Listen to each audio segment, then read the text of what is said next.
The morning sun filtered through the dusty windows of Harlow's Hardware, casting long shadows across the worn wooden floors. Robert Carmichael, a man of 58 with weathered hands and deep lines etched across his face, was arranging a display of power tools near the front counter. His movements were methodical, practiced from decades of the same routine in this small Alabama town where little had changed since he was a boy. The bell above the door jingled, and Robert looked up to see Thomas Miller, one of his regular customers and drinking buddies.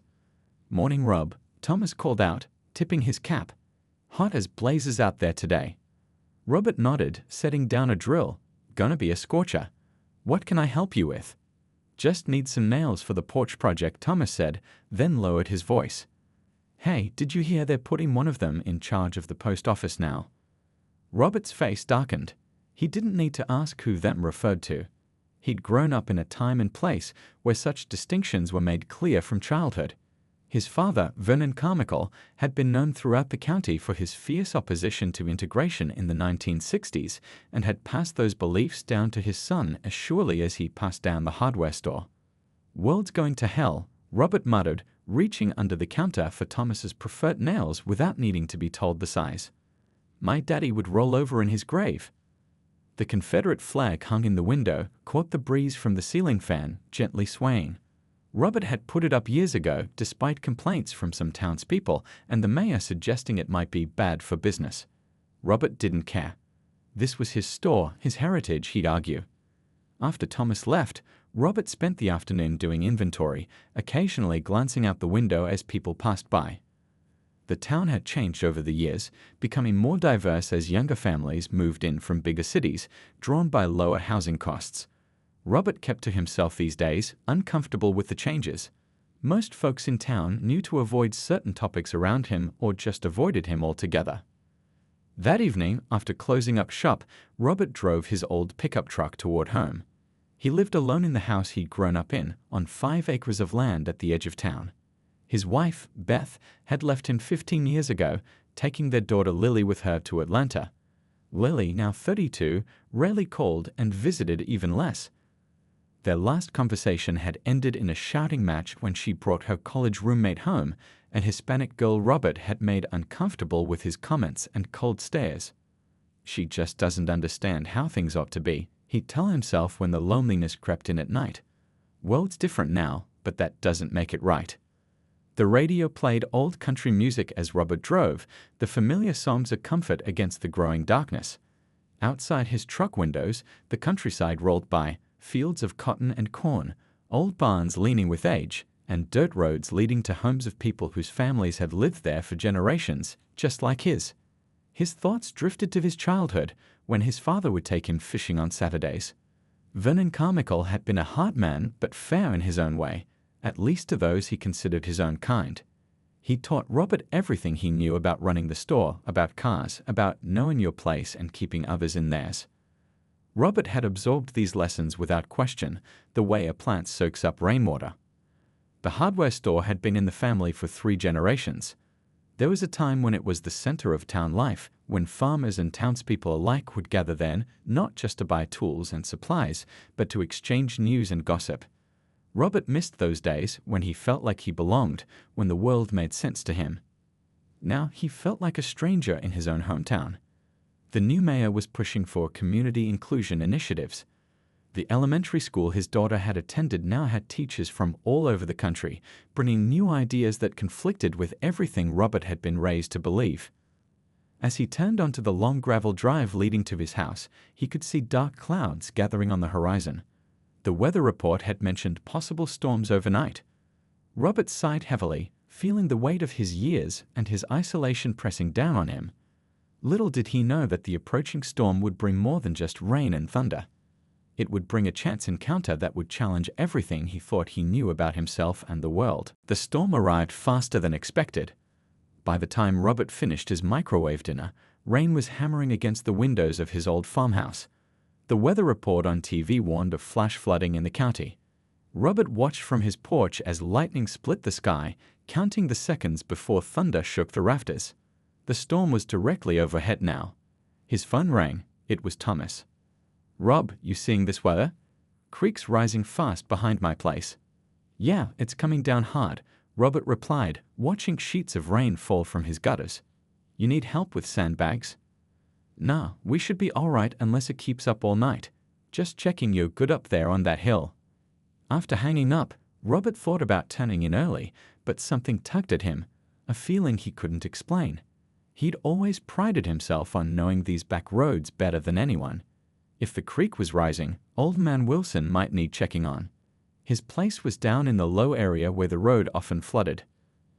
Ain't nobody else gonna do it, Robert muttered, grabbing his rain jacket and keys. The truck's headlights carved a weak path through the downpour as Robert navigated the winding country road. Visibility was poor, forcing him to lean forward, squinting through the windshield. The wipers struggled to keep up with the torrent. Just past the sharp curve before the old bridge, Robert's headlights caught something in the ditch beside the road, something that didn't belong there. He slowed, peering through the rain-streaked window. At first, he thought it might be a deer hit by a car, but as he drew closer, his stomach tightened. It was a person. Robert pulled over, hesitating with his hand on the door handle. Getting involved could mean trouble, but leaving someone in this storm, he grabbed his flashlight from the glove compartment and stepped out into the rain. The ditch was already half filled with rushing water. Lying there, half submerged, was a young woman. Her clothes were soaked through, her braided hair plastered to her face. She wasn't moving. Robert shined his light on her. She was black, probably in her early 20s. His first instinct was to back away, to call someone else. This wasn't his problem. But there was no cell service out here, and the nearest house was 3 miles back. Hey, he shouted over the rain. Can you hear me? No response. Reluctantly, Robert slid down the muddy embankment, his boots sinking in the soft earth. When he reached her, he could see she was breathing, but barely. Her skin burned with fever despite the cold rain. She must have been there for some time. Damn it all, Robert muttered, looking up and down the deserted road. Nobody was coming. It was just him. Years of the road ahead twisted through the darkness as the storm raged on. Robert pressed down harder on the accelerator, racing against time, against his own prejudices, toward a future neither of them could foresee. The rain showed no signs of letting up as Robert's truck sped through the night. The windshield wipers worked overtime, barely keeping up with the downpour. Every few minutes, he glanced at the young woman beside him. Her breathing was shallow, her forehead hot with fever despite the chill from her wet clothes. Just 10 more miles, Robert muttered, his knuckles white on the steering wheel. The truck hit a pothole, jolting them both. The woman stirred, her eyes opening slightly. Delirious with fever, she looked around in confusion. Where? Who are? Her voice was barely audible over the rain pounding on the truck roof. You're safe, Robert said awkwardly, the words feeling strange in his mouth. I found you on the road, taking you to the hospital. She tried to focus on his face, but her eyes were glassy with fever. My bag. Didn't see no bag, Robert replied. Just you, half in the ditch. Her head lolled back against the seat. Amara, she whispered again. My name's Amara. Before Robert could respond, her eyes closed again. He wasn't sure if she'd remember any of this exchange when, if, she recovered. Part of him hoped she wouldn't. What would she think, waking up to find herself rescued by someone like him? Lightning flashed, illuminating the Confederate flag sticker on his glove compartment. For the first time in years, the sight of it made him uncomfortable. The truck's heater blasted warm air, but Robert felt a chill that had nothing to do with the weather. All his life, he'd kept his distance from people like Amara. He'd never wished them harm, he told himself, he just didn't want them in his life. But here she was, and he couldn't ignore the fact that his actions tonight would determine whether she lived or died. This changes nothing, he said to himself as he turned onto the highway that led to County General Hospital. But even as the words left his mouth, he knew something had already changed. The hospital's emergency entrance was lit up like a beacon in the dark night. Robert pulled up to the doors and honked, not wanting to leave Amara alone even for a moment.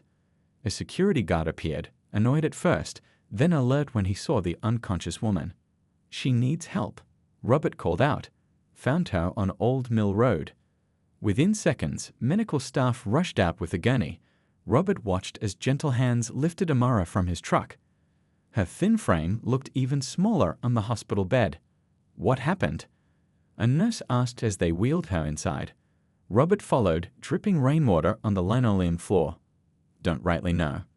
Found her in a ditch off Highway 16. She's burning up with fever. The nurse glanced at him with suspicion. It wasn't every day that someone like Robert Carmichael brought in someone like Amara. His reputation in town was well known. And your relation to her is? No relation, Robert said, suddenly aware of how this looked. Just found her, that's all. They whisked Amara away behind double doors marked Authorized Personnel Only, leaving Robert standing awkwardly in the waiting room. He should leave now, he thought. He'd done his part, but something kept him rooted to the spot. An hour passed. Robert sat in an uncomfortable plastic chair, his wet clothes clinging to him. The waiting room television played a late-night talk show, but he wasn't watching. His mind kept replaying the moment he'd spotted Amara in the ditch. A few minutes later, a few miles further on his route home, and he might never have seen her. Mr. Carmichael? Robert looked up to see Dr. Patterson, a man he knew from church, though they'd never been friendly. She's stable for now, the doctor said, his expression unreadable. Severe pneumonia. Her body temperature was 104. If you hadn't brought her in when you did, he let the sentence hang in the air. She gonna be all right? Robert asked, surprising himself with how much he wanted the answer to be yes. We're doing everything we can. Does she have family we should contact? Robert shook his head. Don't know her. She said her name's Amara. That's all I got. Dr. Patterson studied him for a moment. We found a student ID in her pocket. She's a nursing student at the community college. Amara Williams. We're trying to reach her emergency contacts. Robert nodded, feeling oddly relieved to know her full name, to have this piece of her identity. She wasn't just some nameless person he'd found. She was Amara Williams, a nursing student with a future ahead of her. If you want to go home and change, we can take your contact information, Dr. Patterson suggested. But Robert shook his head. I'll stay a bit longer. Make sure she's really okay. The doctor's eyebrows rose slightly in surprise, but he nodded. As you wish. Left alone again, Robert stared at his mud-covered boots. What was he doing here? This wasn't like him. Yet he couldn't bring himself to leave, not until he knew for certain that Amara would pull through. Outside, the storm continued to rage, but inside Robert's mind, an even more powerful storm was brewing, one that would uproot beliefs he'd held his entire life. Robert dozed off in the waiting room chair, his body finally giving in to exhaustion. The sound of voices at the reception desk woke him around 3 in the morning. A woman in a floral nightgown under a hastily thrown-on coat was speaking urgently to the night nurse. I'm her grandmother. Amara Williams. They called me about an hour ago. Robert straightened up, watching as the nurse led the older woman through the double doors. Her back was straight despite her years, her gray hair neatly braided even at this late hour. There was a quiet dignity about her that commanded respect. The clock on the wall ticked away another hour before the doctor emerged again, this time heading straight for Robert. Mr. Carmichael? She's stabilized. We've got her on strong antibiotics and breathing treatments. Robert nodded, relief washing over him unexpectedly. That's good. That's real good. Her grandmother asked about you. Dr. Patterson continued, watching Robert carefully. Wants to meet the man who helped her granddaughter. Robert felt a knot form in his stomach. This wasn't part of his plan. He hadn't thought beyond getting Amara to the hospital. Meeting her family meant explanations, conversations he wasn't prepared for. I should probably head home, he mumbled, rising from his chair. Dr. Patterson's expression was unreadable. She's in room 213 if you change your mind. Robert headed for the exit, keys in hand. The storm had passed, leaving behind a damp freshness in the air. His truck sat alone in the parking lot, mud splattered up its sides. He climbed in but didn't start the engine right away. The face of Amara's grandmother floated in his mind. What would she think if she knew who he really was? What would she say if she knew about the flag in his store window, the comments he'd made over the years? This ain't my problem anymore, he told himself firmly, turning the key. But instead of driving home, he found himself walking back into the hospital. Room 213 was quiet except for the rhythmic beeping of monitors. Amara lay pale against white sheets, an oxygen tube in her nose, IV lines in both arms. Beside her bed sat her grandmother, holding her hand. Robert hesitated in the doorway, suddenly feeling like an intruder. The older woman looked up, her eyes tired but alert. "You must be Mr. Carmichael," she said softly, motioning for him to enter. "I'm Dorothy Williams, Amara's grandmother." Robert stepped into the room awkwardly, hat in hand. "Ma'am, how's she doing?" "Better, thanks to you." Dorothy's eyes were direct, appraising. "Doctor says she might not have lasted another hour out there." Robert shifted uncomfortably, just did what anyone would do. A small smile crossed Dorothy's face. "But it wasn't just anyone who found her, was it? It was you." There was something in her tone, not accusation exactly, but awareness. Robert wondered if she knew about him, about his reputation in town. "The nurse told me you've been here all night," Dorothy continued. "Most folks would have dropped her off and gone on home." Robert didn't know how to respond to that. He looked at Amara's face, peaceful now that the fever was being controlled. Young enough to be his daughter, someone's child, someone's granddaughter. Someone with dreams and plans and a whole life ahead of her. "She's studying nursing?" he asked finally, needing to change the subject. Dorothy nodded, pride evident in her expression. "Second year.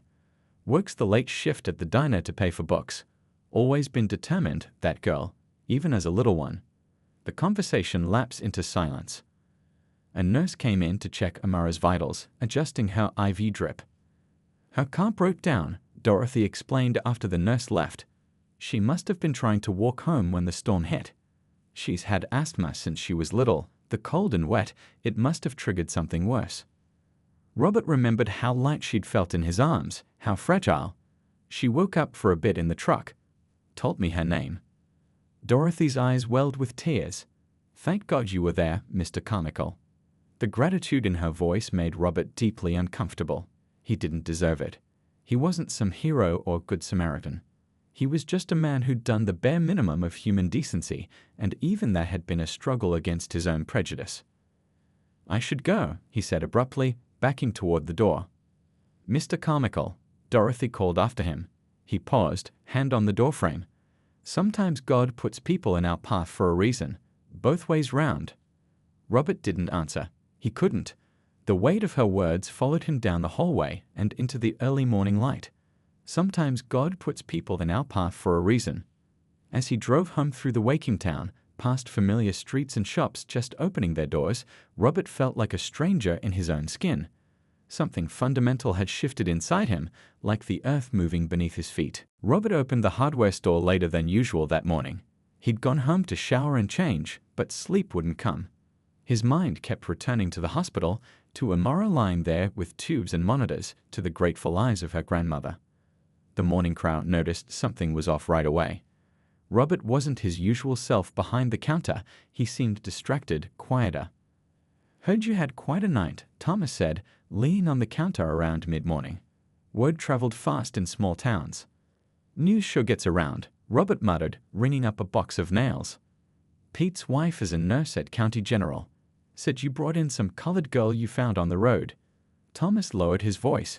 "What were you thinking, Rob? Could have called the ambulance instead of getting yourself mixed up in."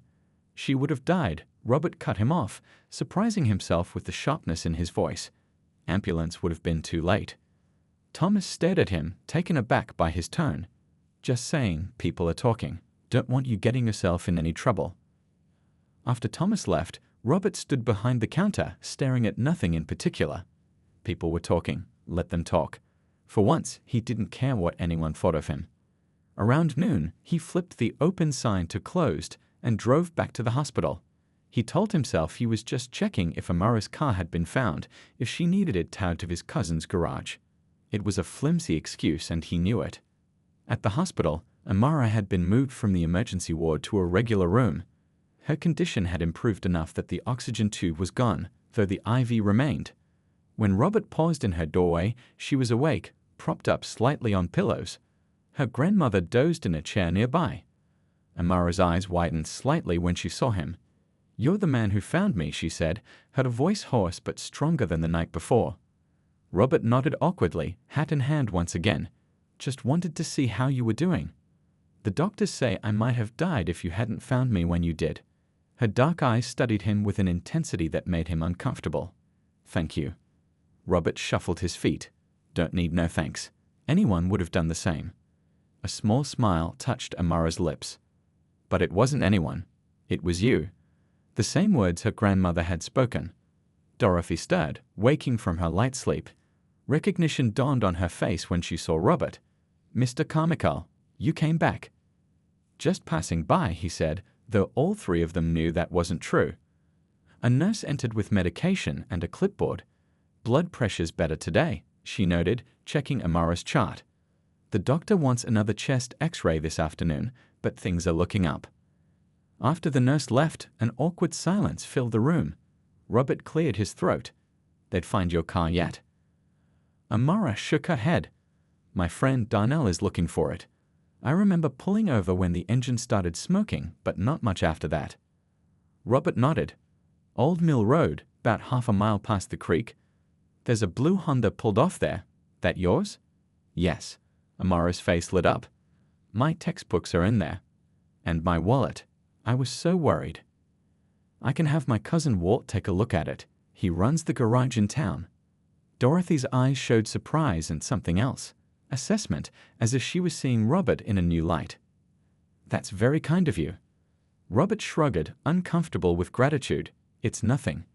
A doctor came in then, clipboard in hand. He stopped short when he saw Robert. Mr. Carmichael, wasn't expecting to see you here. Dr. Jackson was new to town, one of the doctors Robert had deliberately avoided when he needed his blood pressure medication renewed. Now, standing in Amara's hospital room, his own prejudices stared him in the face. Just checking on the patient, Robert said stiffly. The doctor raised an eyebrow but said nothing more about Robert's presence. Instead, he turned to Amara with a warm smile. Your latest blood work shows the antibiotics are working. Fever's down, white count is improving. But your chest x-ray still shows significant inflammation. We want to keep you here another couple of days at least. Amara's face fell. But I have exams next week, and my shift at the diner. Your health comes first, Dorothy said firmly. I'll speak to your professors, and Ray at the diner will understand.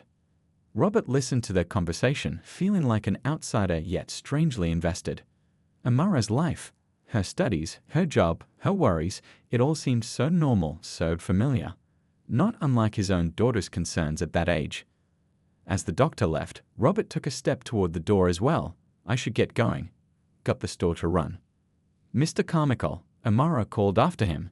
He paused, turning back. Would you come back tomorrow? I'd like to thank you properly when I'm feeling stronger. Robert felt something shift inside him. A crack in the wall he'd built around himself for so many years. Sure, he heard himself say. I'll come by after closing time.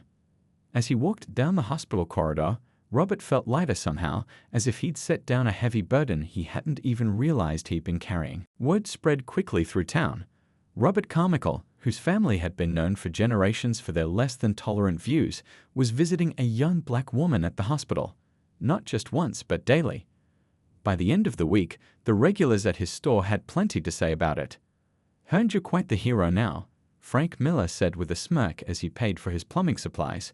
Saving damsels in distress and all that. Robert rang up the purchase without responding. He'd heard the whispers, seen the looks. Some folks were confused, others disapproving. His old drinking buddies had suddenly stopped inviting him to poker night.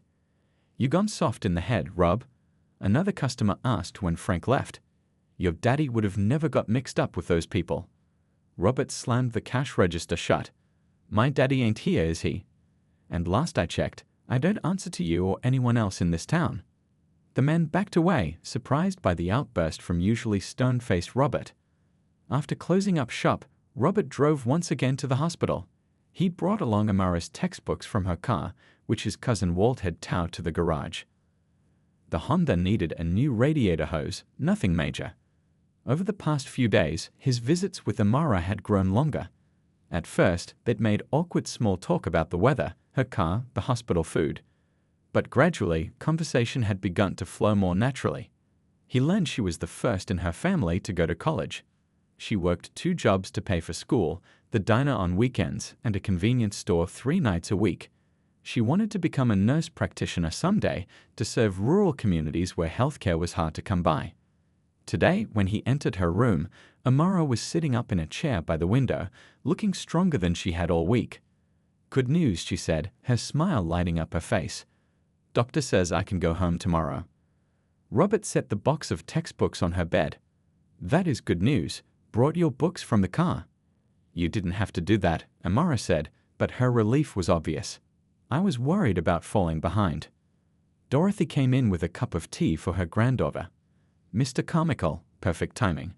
The doctor just told us Amara can be discharged tomorrow morning." "So I heard," Robert nodded. "Your car's at Walt's garage. Should be ready in a couple days." "I don't know how to thank you for everything," Dorothy said, her eyes sincere. "The car, the visits, and most of all, saving her life." Robert felt his face grow warm. He wasn't used to gratitude, wasn't comfortable with it. "Like I said, anyone would have done the same." "No," Amara said quietly. "Not anyone would have stopped. Not for someone like me." The room fell silent. It was the first time any of them had directly acknowledged the elephant in the room, the fact that in their small southern town, white men like Robert didn't typically go out of their way to help young black women like Amara. Robert looked down at his weathered hands. "Maybe I wouldn't have before," he admitted, the words difficult but necessary. "I've lived a certain way all my life, thought certain things, but when I found you there in that ditch, all I saw was someone who needed help." Dorothy reached over and placed her hand on his arm, a gesture so unexpected that Robert nearly flinched. "God works in mysterious ways," she said softly. "Sometimes it takes something big to open our eyes." Robert nodded, unable to speak around the lump in his throat. Later that evening, as he drove home under a sky full of stars, Robert made a decision. He pulled into the lot behind his store and walked around to the front window. The Confederate flag had hung there for as long as he could remember, a symbol of heritage he'd always claimed. Now, looking at it in the moonlight, he saw it differently. With a sense of finality, he unlocked the door, stepped inside, and took down the flag. It felt heavier than he remembered. For a long moment, he stood holding it, thinking about his father, about the past, about the man he'd been and the man he might become. Then he folded the flag carefully and placed it in a box in the back room. When he stepped outside again, the storefront looked different, cleaner somehow, as if a shadow had been lifted. The next morning, people noticed right away. Some stopped on the sidewalk, staring in disbelief. Others walked by quickly, avoiding eye contact. By noon, Robert's phone was ringing off the hook, old friends demanding explanations, asking if he'd lost his mind. "Maybe I have," he told Thomas when he stormed in, red-faced with anger. "Maybe I'm finally finding it." 6 months passed since that stormy night when Robert found Amara in the ditch. Summer had given way to fall, and the trees along Main Street blazed with red and gold. The hardware store looked different now. Brighter somehow, with new displays in the windows and a fresh coat of paint on the trim. Inside, Robert was showing a young boy how to use a handsaw properly. "Keep your thumb clear of the blade, like this," he demonstrated, guiding the child's small hands. Nice and steady. The boy's father watched nervously. He was new in town, part of several families who'd moved in recently when the textile plant reopened. Robert had never been one for patience, especially with children, but something had changed in him these past months. The bell above the door jingled, and Amara walked in, her nursing student scrubs replaced by jeans and a sweater for her Saturday shift at the store. Since recovering from her illness, she'd been working part-time for Robert, helping modernize the business while continuing her studies. "Sorry I'm late," she called, hanging up her coat. "Study group ran long." Robert nodded, finishing up with his young customer. After they left with their purchase, he turned to Amara.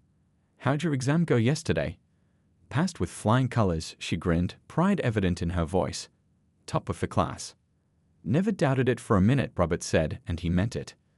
Their unlikely friendship had raised eyebrows at first.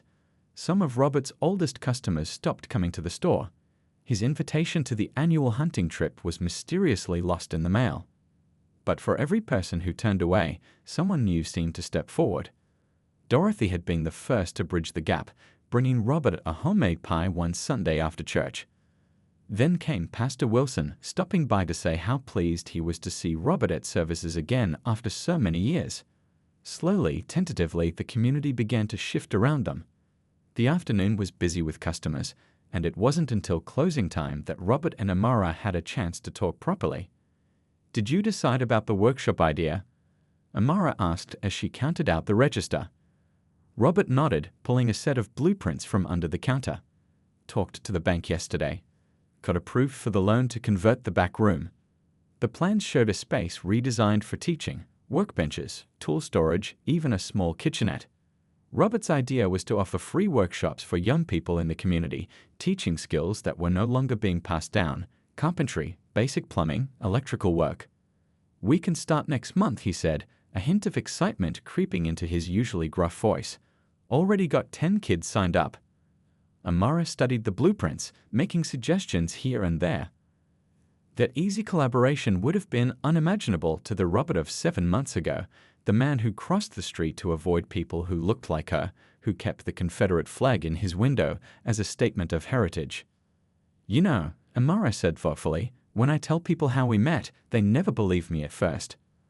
Robert chuckled. "Can't say I blame them. Wouldn't have believed it myself."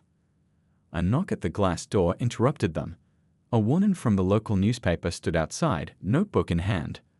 Robert had been avoiding her calls for weeks, but Amara had finally convinced him to share their story. "You sure about this?" he asked Amara one last time. She nodded. "People need to hear it. Might change some minds." Robert let the reporter in, offering her a seat at the counter. He'd never been one for public speaking, for putting himself out there, but some stories needed telling. "Mr. Carmichael," the reporter began, "people around town are calling what happened between you and Amara Williams a miracle. How do you see it?" Robert thought for a moment, looking at Amara, this bright, determined young woman who'd come into his life by chance, or perhaps something more than chance. "Not sure I believe in miracles," he said finally. "But I do believe people can change if they're willing to open their eyes and really see each other." As the interview continued, Robert glanced at the back wall where a framed newspaper clipping hung. The first article about their story, headlined "Local Man's Act of Kindness Breaks Down Barriers." Beside it was a simple photograph: Robert and Amara standing in front of the store, an unlikely friendship that had rippled outward, changing not just 2 lives but an entire community. Sometimes the most profound changes begin with the simplest acts of humanity. For Robert Carmichael, it had started with the choice to stop his truck on a rainy night to see beyond color to the person who needed help. And in saving her life, he had found his own.